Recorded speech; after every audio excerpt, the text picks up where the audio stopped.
Yes.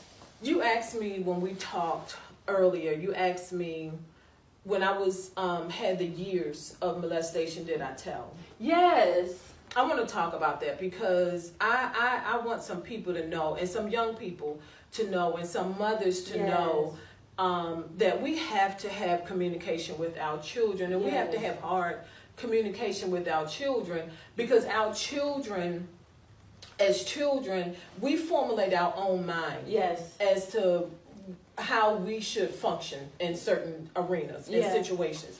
And in all the years that I was being molested, you asked me, did I tell anybody? Yes. My mom and I were very close. Very close. I could tell her anything. However, I did not tell her that. Why?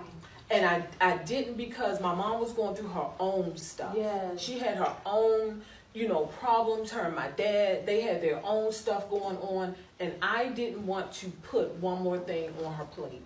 Wow. So you So I suffered through that. Yeah. I suffered through that. Yeah. So alone. So I didn't tell her. Yeah. And it wasn't that if I would have told her, she would have done something about it. But I just didn't want to give her that one more thing. So my whole point for wanting to jump back to that is because I really want parents, because I know it's probably going to be more adults that see this than children.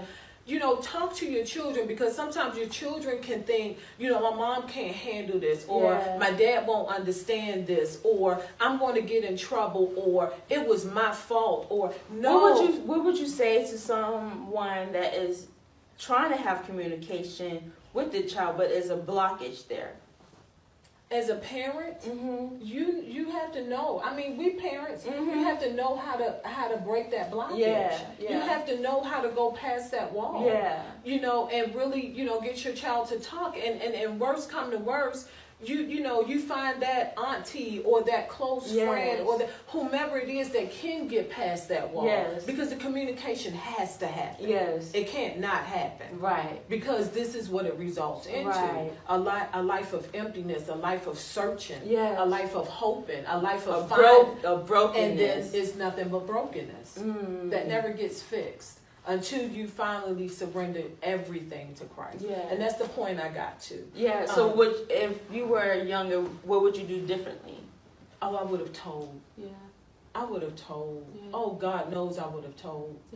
When I look back, if it was my children, I don't care what I am going through. Tell me. Because I subjected myself to so much that you didn't have to. That I didn't have to. Because again, my mom would have done something. My dad would have done something.